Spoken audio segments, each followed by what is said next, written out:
Hello and welcome to the Daily Millwall for Wednesday the 14th of May 2025. In today's Millwall news, we have this. This was confirmed this morning. Again, the man with no head. Can we fix that? Anyone at Millwall, can we fix that? Andy Marshall he's announced, and it's been confirmed that he's leaving the club. Maybe leaving football altogether, you never know. But he mentions in this piece, in the statement that he's given, that of course one of the reasons for doing that was the tragic death of Matti Sarkic last summer, and the effect that's had on him. And I'm sure the stuff with Liam Roberts didn't help either, but yeah. And having seen Andy Marshall in action, you see him before the games going through the drills and stuff, I think this will be a massive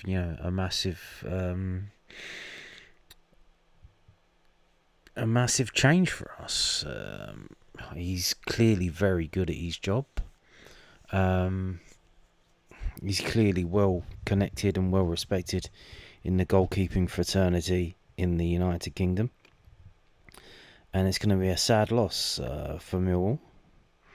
And, hopefully we can get someone in who can do even half a good as job that he did. And we should be fine. Obviously, we do have problems in that department, in that it looks like Liam Roberts may leave because his contract is up at the summer. He had a 1-year contract, and after all the nonsense that went on with the Crystal Palace thing, it's probably easier for him if he just went to another club and left all the association with Millwall behind him. But it would be sad because he's a pretty decent keeper, and see, we need a keeper because Jensen is injured and won't be back for about 9 months. So let's have a read of this. Millwall Football Club can confirm the departure of goalkeeping coach Andy Marshall. Marshall, who holds the record of the only line stopper to play in an FA Cup final, rejoined the club as goalkeeping coach in July 2022 to oversee the first team and under-21 goalkeepers. The 50-year-old would go on to be a vital part of the first team management step up under previous and current regimes, as well as a mentor to players alike. The club would like to extend its sincere thanks to Andy for his outstanding contributions over the past 3 seasons. It also wishes to express how immensely proud it is of his professionalism and character in the wake of the passing of the much-loved Matti Sarkic, who was a very dear friend and colleague to Marshy. I've decided that now is the right time to step away from my role at Millwall, said Andy Marshall.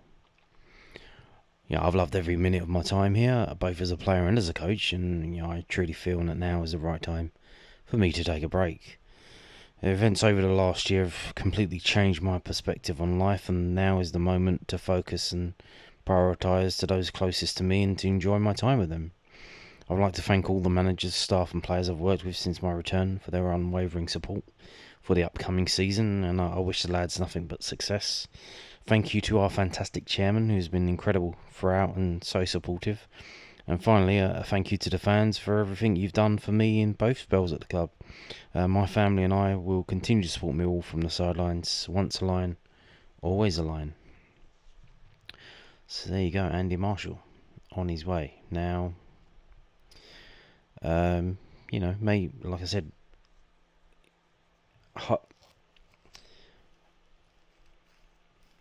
you hope that he sorts himself out and he enjoys his time, and you could imagine he's very good at his job, that maybe might get some international, maybe get an international job which kind of like part-time,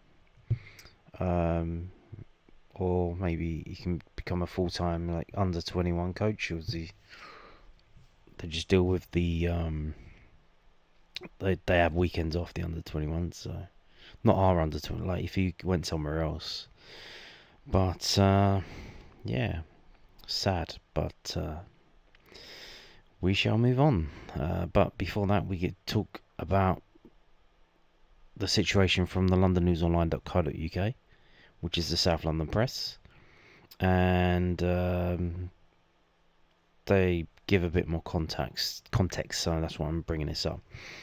So Andy Marshall stepped down as Mill's goalkeeping coach, adding that the passing of Matija Sarkic last summer completely changed my perspective on life. The 50-year-old, who also played for the Lions in the 2004 FA Cup final, had been in the position since July 2022. Marshall had a special bond with Sarkic, who died suddenly in June. He told a paper at the time, "It's literally like losing my son. We had a very special relationship. Every single day we would either be training together, texting or talking, and his personality would shine through. It wasn't just a mentoring or coaching thing, it was a mentoring thing of life rather than just a football." And then they give the quote that we've just read. So there you go. Now we move on to this from millwallfc.co.uk, the club's official website. Dan Kelly receives Scotland under-20s call-up. Now, if you are a regular watcher of the Daily Millwall channel, I told you this 4 days ago. Yes, in this video titled Man United Centre-Back Linked, Record Season Ticket Sales, Charity Collections, More Players Depart and Under-20 Friendly Call-Up. This video from 4 days ago, I told you it, so there you go. Millwall midfielder Dan Kelly has been called up by Scotland's under-20s squad for their friendly fixture in May. The Tartan Army will take on Slovenia in Bratislava for their solitary match. And that's going to be Friday the 23rd of May, kick-off at 5 p.m. I don't know how available this would be, or whether it's going to be on the YouTube or not, but if it is, what is it? It's in a week, isn't it? Is it in a week? Just over a week, I'll let you know. So there you go. Now, moving on to this. Speaking to Kevin Nugent from southernnews.co.uk, it's something that's vitally important to the football club. Kevin Nugent on why non-league recruitment could help Millwall unearth the next Ademola Lookman. Kevin Nugent described Millwall's recruitment of non-league talent as so important, with the Lions adding several talented prospects who have taken unconventional paths to professional football in recent years. Reece Bangor-Williams, who has become a regular first-team player in the past 5 months, was recruited from non-league Tooting and Mitcham, while current under-21 players Rafiq Lamptey, Jaden Celestine Charles and Jet Dyer all had extensive stints below Step 2. Celestine Charles told News at Den that he found moving to a professional academy initially a bit daunting, and Nugent thinks it's important not to overwhelm them with coaching early on. I really do enjoy that challenge, because the lads come in, and I don't think we can, underestimate how nerve-wracking that can be sometimes for the players. They come out, it's really nerve-wracking. It's like when you're an apprentice and you step up with a first team, or you're going into a new job sometimes. I don't think we can underestimate the change in their lifestyle, the change in how they have to adapt to being a professional footballer, because they've had no scholarship, they've not been through the ranks, and they've not seen how you should do it. And sometimes, it's really refreshing as well, because they come in, with just a raw enthusiasm. And I think it's quite important, footballing-wise, not to overcoach, because you can lose that raw talent that they have, as well as that raw enthusiasm. So let them find their feet a little bit, say Raf and Jaden as an example this season will now be important because they've settled in, and let's see what they're going to give us this season. Nugent felt both had improved substantially since arriving at Calmont Road last summer, but he has not tried to mould them into perfect academy footballers. The kind Celestine Charles initially thought he needed to become. Instead, he wants players who can solve problems organically on the pitch. We film quite a bit of training, not every training session like the first team does. We film the games, we do individual clips, but I think it's very important how we monitor what we show them as well, with the individual clips. We don't want to consistently show them, you need to do this, you need to do that. We'll show them little snippets of something, and I'll maybe ask them, maybe what they think they could have done there, and let them find the solutions. And what we've learned over the years with the younger players coming through and in football in general, a lot of coaches talk about it, is players now look to the bench, look for coaches to find those solutions. But what we're trying to do here is getting players to find their own solutions for that mental awareness, and I think that would be for any football club. It's fantastic. Our first team have done it really well, and the manager lets them sometimes sort things out on the pitch, sort out their own dressing room, however that works. And we have to do that with our players as well. I think it's a maturation thing as well. It's an understanding of how the game works. We don't overshow them stuff, but we question them and then come up with those answers themselves. And we still go along that pathway, but it's coming from them. Nugent specifically pointed to their improved tactical intelligence and flexibility as to where they have grown. If anyone's watched or listened to any of my interviews, the word they probably heard a lot is adapted, Nugent said. What we've had this season, we've used a lot of players and the team has adapted, positions have adapted.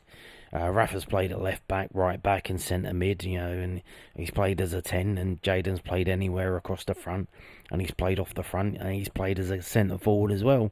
You can really see a difference, so I can change Jaden now within the game, if we want to change shape within the game, you can say, hey, Jaden, get out there, and he'll get it pretty much straight away, whereas I think maybe early on, it might have been slightly different.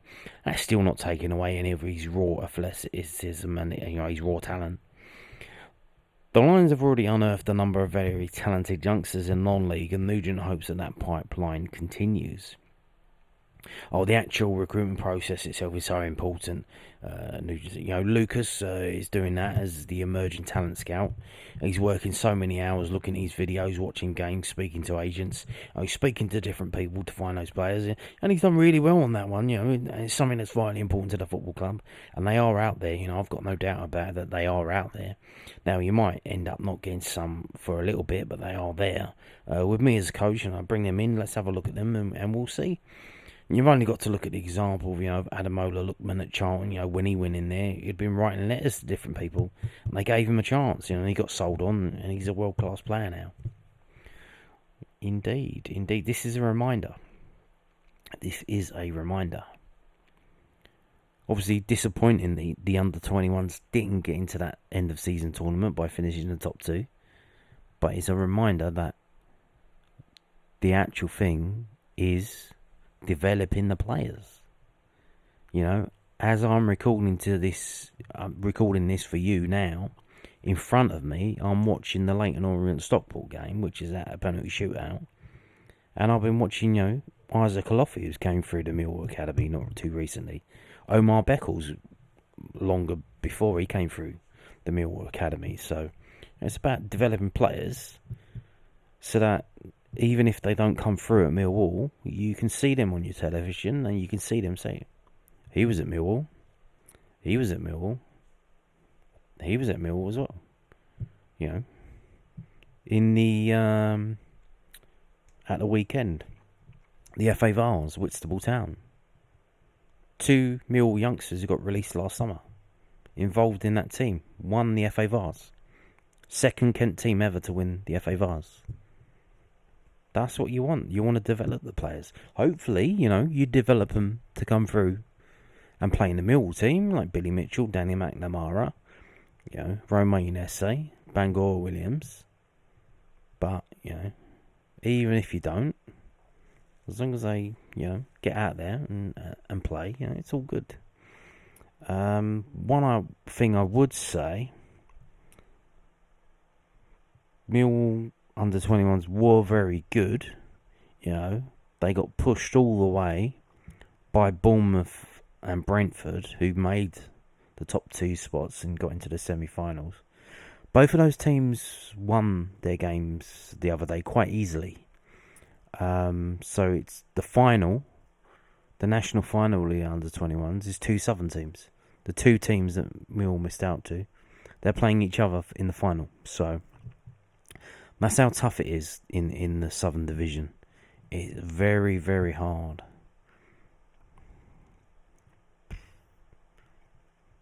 Now, moving on to a bit of nonsense.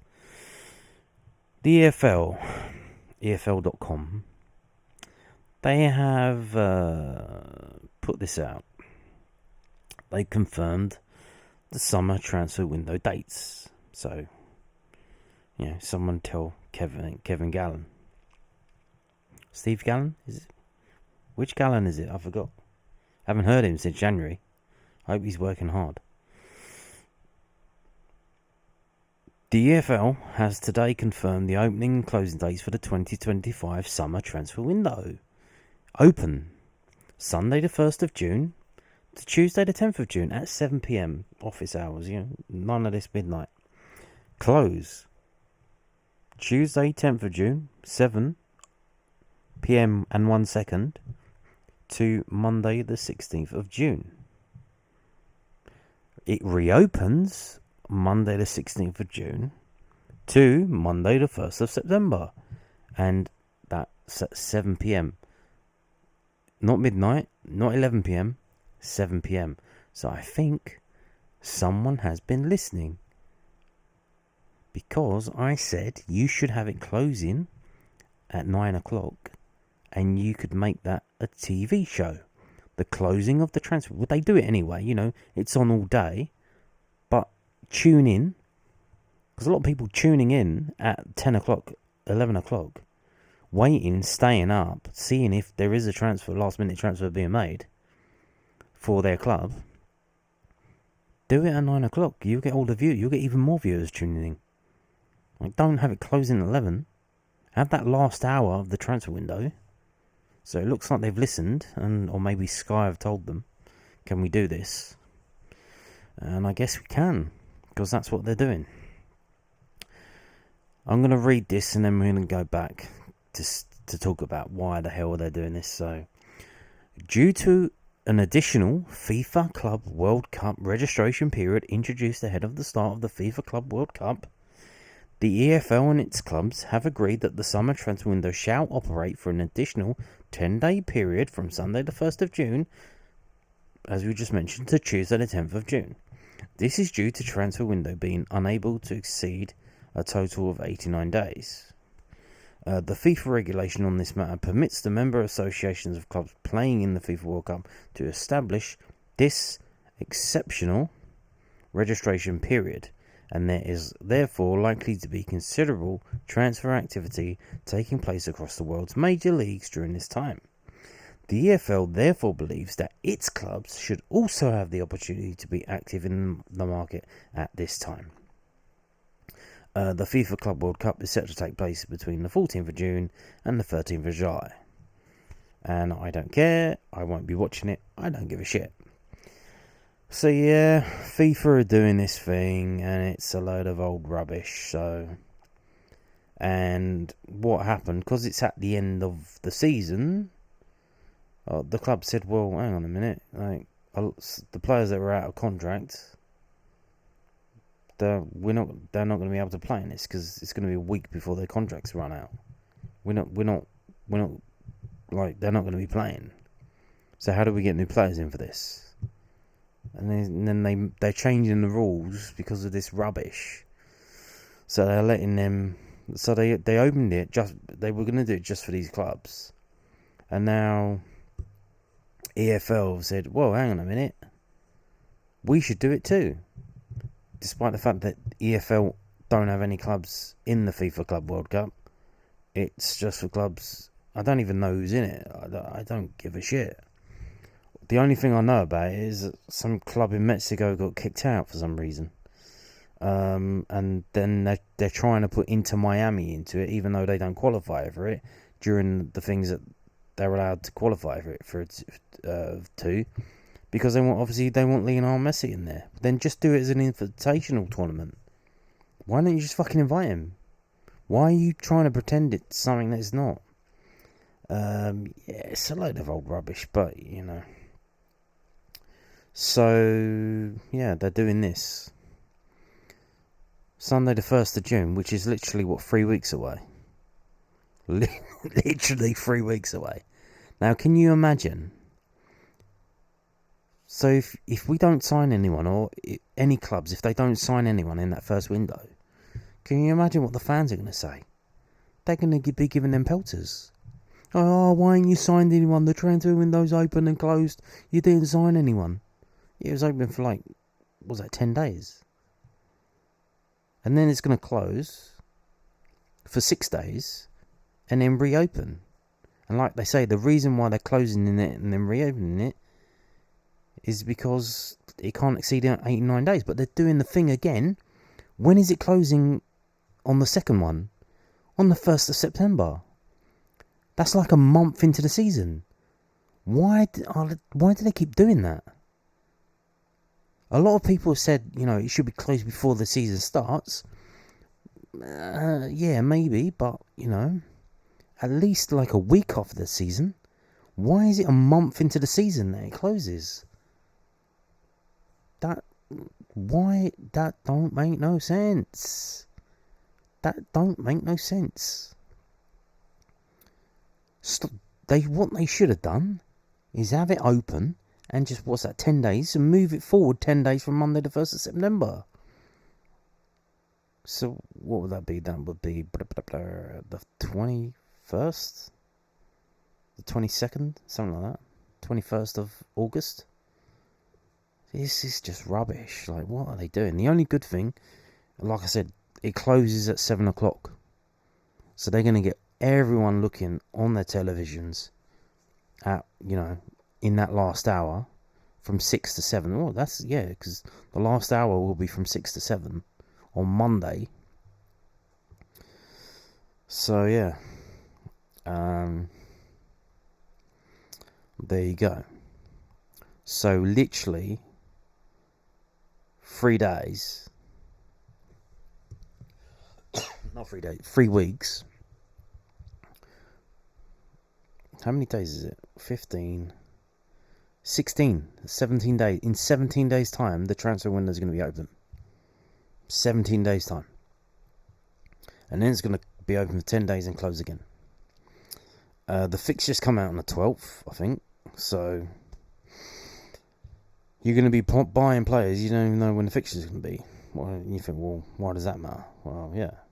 The thing is, when do you buy the players? Do you buy them in the summer window? You buy them in the January window. If you've got the easy fixtures at the start of the season, you don't need to go that hard buying players. You see how you go, and then if you're in the relegation scrap in January, then we need to buy some players. So yeah, what a load of rubbish. And I will just say, Leyton Orient could be playing us next season. They've just made the playoff final.